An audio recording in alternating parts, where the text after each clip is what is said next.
I remember the weight of the diamond necklace against my collarbone that night, how it felt like a promise and a chain all at once.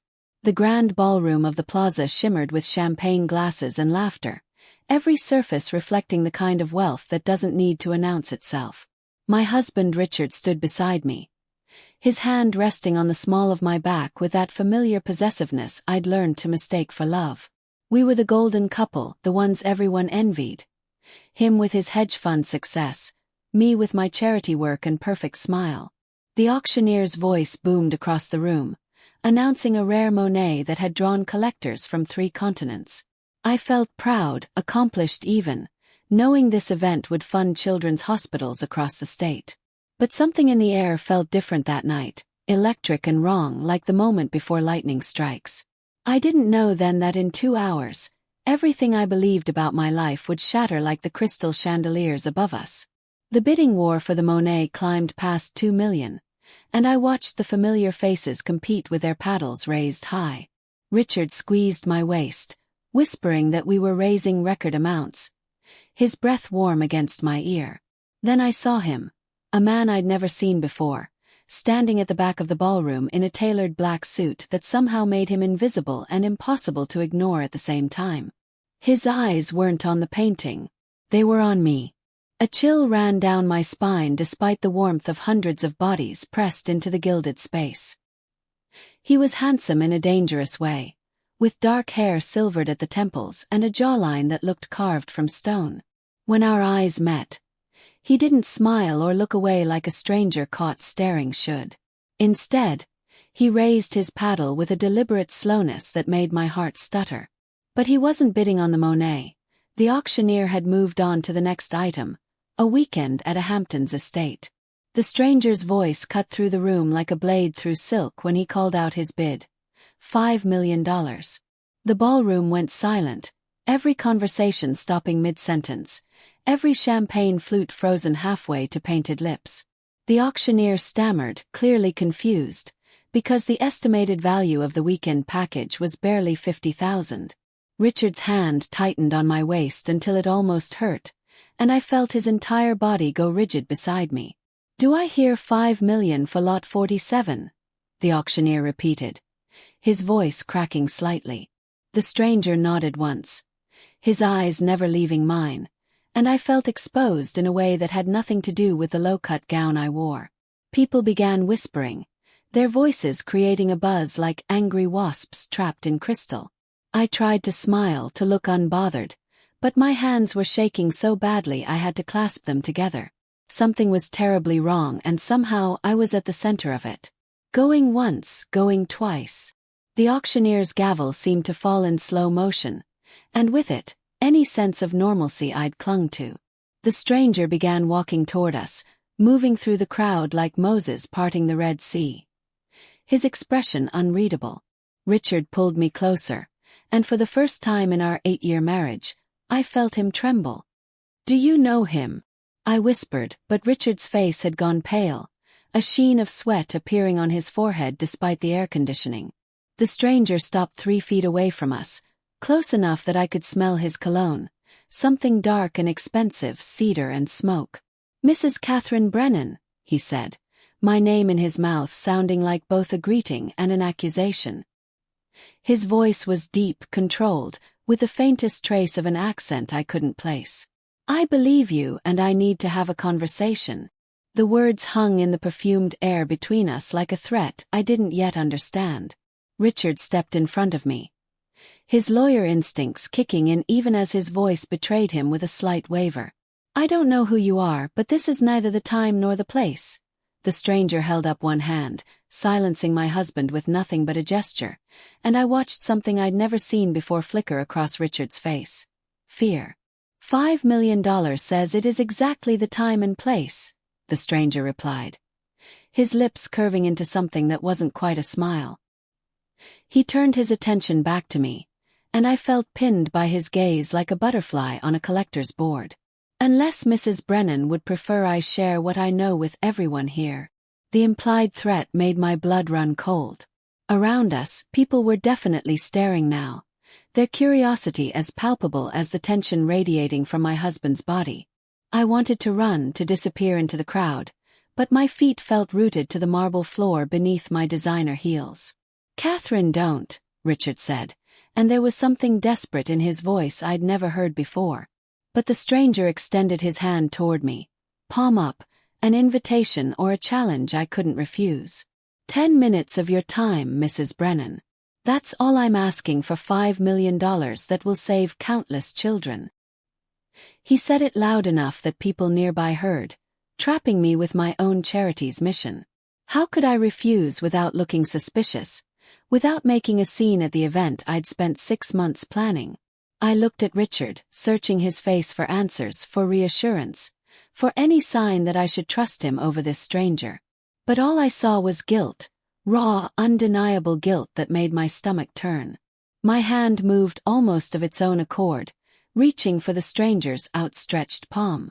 The moment my fingers touched his, I felt the world tilt on its axis, and I knew with absolute certainty that nothing would ever be the same.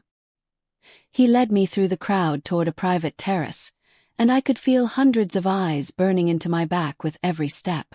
Richard called my name, but I couldn't turn around, because some part of me already knew I was walking toward a truth I'd been running from without knowing it. The stranger opened the French doors to the terrace, and the night air hit my face like a slap, cool and sharp after the oppressive heat of the ballroom. Manhattan sprawled below us, a million lights pretending to be stars, and I wrapped my arms around myself as he closed the doors behind us, sealing us into this moment of no return. "My name is Marcus Ashford," he said, turning to face me with an expression that looked almost like pity. "And I'm going to tell you something about your husband that you deserve to know, even if it destroys you." My breath caught in my throat, and I realized with sudden clarity that I'd been living in a beautiful lie, and this man was about to set it on fire. Marcus stepped between us, a human barrier between my past and whatever came next. "She knows about Elena. She knows about Sophia. And she knows about the fraud." Richard's face went from red to ashen in seconds, all the color draining like someone had opened a valve. "You have no idea what you've done," Richard spat at Marcus, but his eyes kept darting to me, desperate and calculating. "Catherine, baby, please. Me explain. This man is lying to you." But I held up the photographs, watching Richard's expression crumble as he recognized them. "Which part is the lie?" I asked, my voice breaking finally. "The daughter who has your eyes? The woman you've been building a life with? Or the fact that you've been stealing from people and hiding the money in my name?" Each question felt like pulling a knife from my own chest, painful but necessary. Richard reached for me, and I stepped back instinctively, the movement creating a chasm between us that no explanation could bridge. "I need you to come with me," Marcus said, his hand gentle on my elbow. "There are people who need to hear your statement, lawyers who can protect you if you cooperate now." The word cooperate made it real. This wasn't just a personal betrayal, it was criminal. I would have to testify, possibly against my own husband, to save myself from becoming collateral damage in his implosion. "Catherine, if you leave with him, we're finished," Richard threatened, his last attempt at control revealing how little he understood about what had already been destroyed. "We've been finished for a long time," I replied, my voice barely above a whisper. "I just didn't know it until tonight." I let Marcus guide me back toward the ballroom, each step feeling like walking through water, heavy and surreal. Behind us, Richard was shouting something, but his words had lost their power over me. I'd spent 8 years building a life on a foundation of sand, and the tide had finally come to wash it all away. The weeks that followed felt like living in someone else's nightmare. Federal agents interviewed me in sterile rooms with fluorescent lights that made everything look harsh and unforgiving. I learned things about Richard I'd never imagined. The offshore accounts in the Caymans, the shell corporations, the web of lies so intricate it required spreadsheets to track. My lawyer, a fierce woman Marcus had recommended, worked tirelessly to separate my identity from Richard's crimes, proving I'd been kept in the dark deliberately, systematically. I signed papers that dissolved my marriage, my financial ties, my entire former life with mechanical efficiency, each signature feeling like an amputation. The media had a field day when the story broke. hedge fund king's double life exposed, and society wife caught in million-dollar fraud. I stopped reading after the third article that speculated whether I'd known all along, whether I was complicit or just willfully blind. The truth was more complicated than either option, but the world preferred simple narratives. Marcus became an unexpected anchor during those drowning weeks, someone who understood the particular pain of loving someone who turned out to be a mirage. He introduced me to Elena, a meeting I dreaded but needed, in a quiet cafe in Brooklyn far from my usual Manhattan haunts. She was smaller than she'd looked in photographs, with kind eyes that had seen too much betrayal. "I'm sorry," she said first, and the absurdity of her apologizing to me made something crack inside my chest. We talked for 3 hours, comparing notes on our shared ghost, discovering how Richard had used the same lines on both of us, made the same promises, told the same lies. Little Sophia played with crayons at the next table, oblivious to how her father's choices had detonated 2 families simultaneously. When we parted, Elena hugged me like we were survivors of the same shipwreck, and in a way we were. I drove home to my sister's apartment. I'd moved out of the penthouse the day the FBI seized it, and cried for the first time since that night on the terrace. Rebuilding felt impossible at first, like trying to construct a house after a hurricane had scattered all the materials across different states. I'd lost my home, my social circle, my identity as Richard Brennan's wife and charity darling.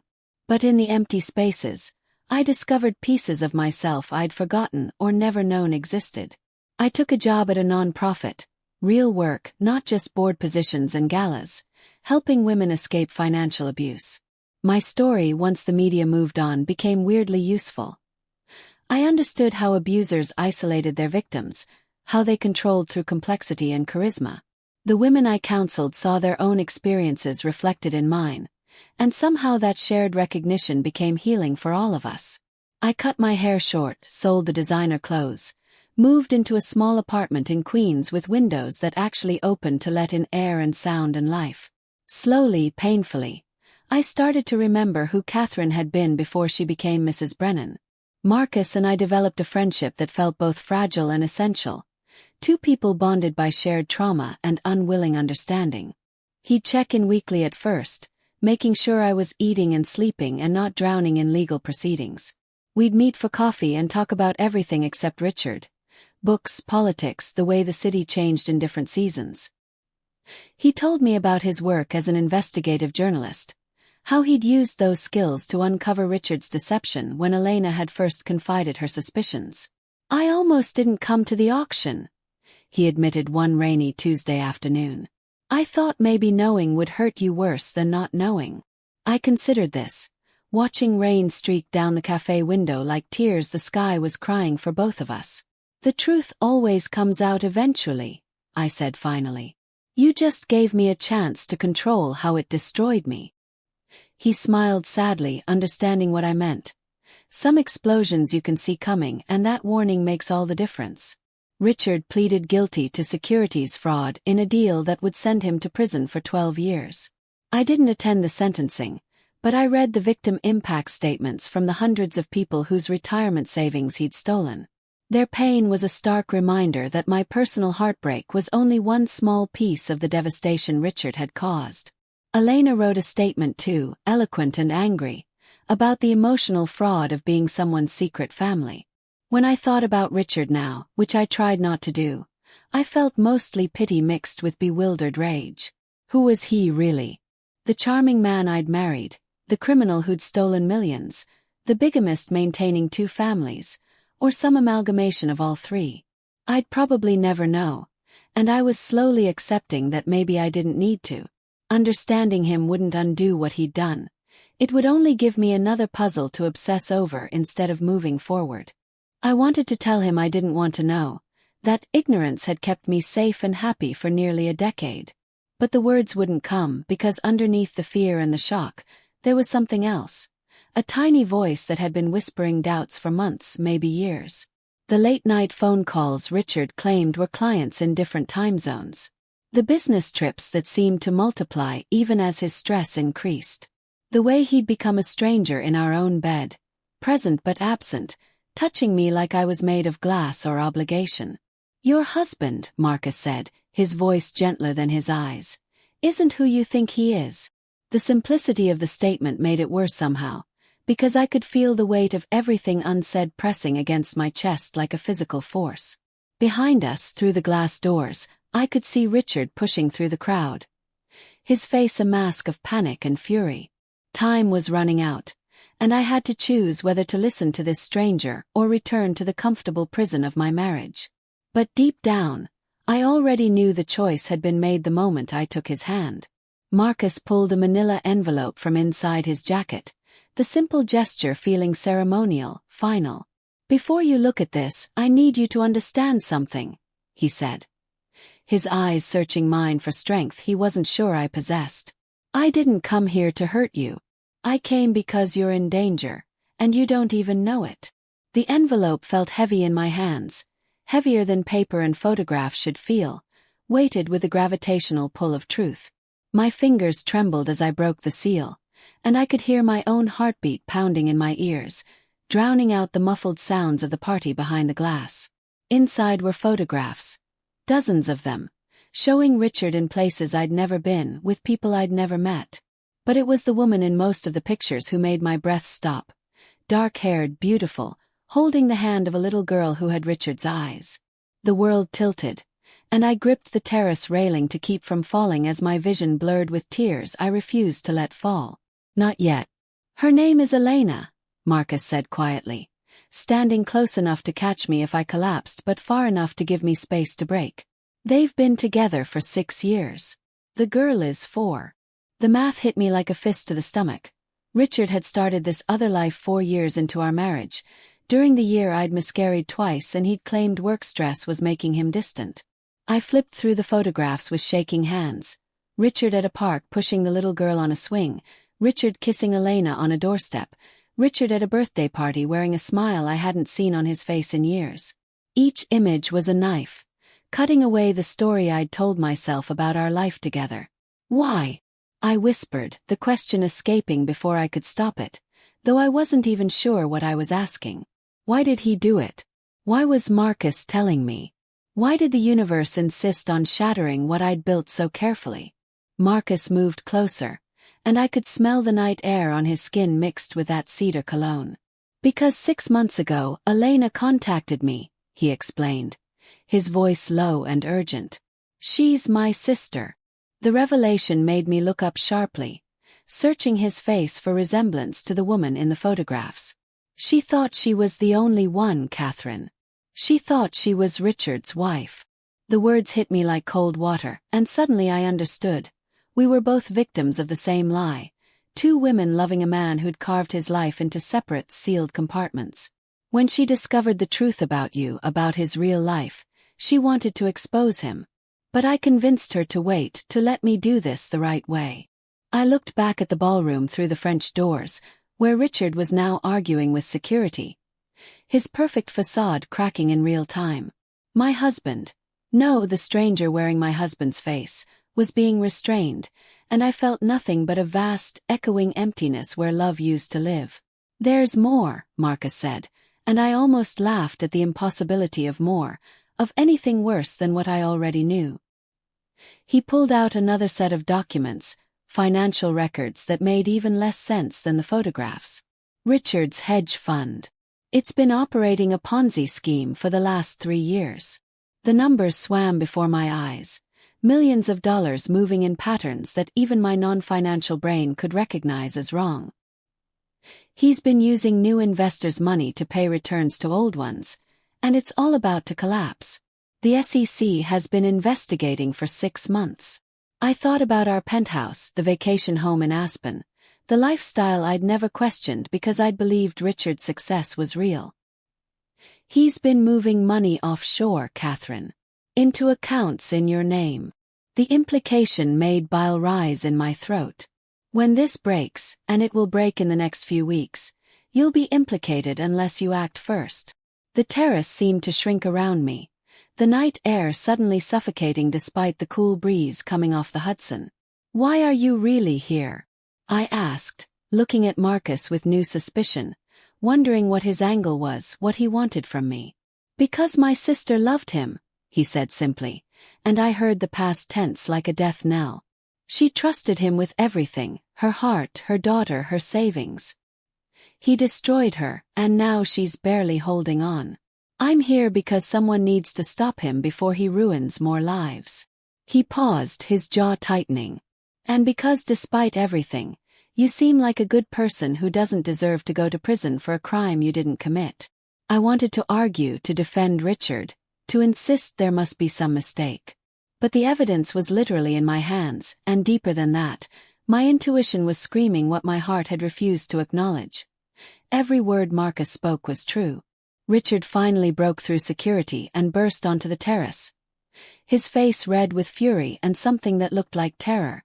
"Catherine, get away from him," he shouted, but his voice sounded distant, like it was coming from underwater. I looked at the man I'd promised to love forever, really looked at him, and saw a stranger staring back. Someone capable of sustaining elaborate lies across years, across lives, across the pillow we shared every night. "How long were you going to keep this going?" I asked, my voice eerily calm considering the chaos rioting inside my chest. "How long before the law caught up, or before one of your worlds collided with the other?" Richard's mouth opened and closed, his lawyer's eloquence finally failing him when it mattered most. "I can explain," he managed, but the words were as hollow as our marriage vows. "No," I said, surprised by the steadiness in my voice. "You really can't." A year after the auction, I stood in that same plaza ballroom for a different charity event, one I'd helped organize for domestic violence survivors. The space looked smaller somehow, less magical, just an ornate room full of people trying to help or be seen helping. Marcus was there, having donated generously and brought Elena as his guest. She'd started a non-profit counseling other women involved with married men, turning her pain into purpose. When the auctioneer's voice boomed across the room, I didn't flinch the way I had for months after that night. I'd learned that lightning can strike the same place twice, but you don't have to stand there waiting for it to happen again. A man I didn't know smiled at me from across the room, and I smiled back, not with Richard's calculated charm, but with genuine warmth. I wasn't ready for anything new, might not be for years, but I was ready to be someone who could smile at strangers without fear of what they might reveal. The legal settlements eventually came through, giving me enough money to live modestly and rebuild without the taint of Richard's fraud. I donated most of it to the victims' restitution fund, keeping only what my lawyer insisted I'd need for a fresh start. Money, I'd learned, was just another mask people wore. Richard had used it to create illusion, I was using its absence to strip away pretense. My apartment in Queens had a view of nothing remarkable, just other buildings and a slice of sky, but it was mine in a way the penthouse never had been. I bought cheap furniture from thrift stores and learned to cook simple meals instead of attending catered events. My mother worried I was punishing myself, descending from my rightful place in society. But this wasn't punishment, it was freedom from a life that had never actually fit, like finally taking off shoes that had been too tight for so long you'd forgotten what comfort felt like. Sometimes late at night, I thought about the woman I'd been on that auction night, draped in diamonds and delusion, believing her life was perfect because it looked perfect from the outside. I didn't hate her exactly, but I didn't miss her either. She'd been so careful, so controlled, so desperate to maintain an image that she'd stopped noticing the cracks in the foundation. The woman I was becoming asked questions, trusted her instincts, chose truth over comfort even when truth came with a price tag of $5 million and a stranger's unwelcome revelation. "Do you regret it?" Marcus asked me once, meaning that night. His decision to bid and expose everything I'd been living in denial about. I thought about it honestly before answering. "I regret the years I wasted," I said slowly. "But I don't regret knowing." Ignorance felt safe, but it was really just another kind of prison. He nodded, understanding that sometimes the kindest thing you can do for someone is hand them the key, even if they have to walk through fire to use it. The truth is, I'm still learning who I am without the masks I wore for so long. The perfect wife, the society darling, the woman who had it all. Some days I feel strong and purposeful, grateful for the destruction that cleared space for something real. Other days I feel adrift, mourning not Richard but the story I'd told myself about my life and my future. But even on the hard days, I know this. I'd rather live in complicated truth than beautiful lies. I'd rather be alone and authentic than partnered and performing. And if I ever love again, it will be someone who sees me fully, who doesn't need to hide pieces of himself or me in separate compartments sealed with secrets. The auction that changed everything didn't just expose my husband's lies. It revealed my own capacity to survive their destruction and build something truer from the rubble. That knowledge, painful as it was to acquire, turned out to be worth far more than any bid Marcus could have made that night.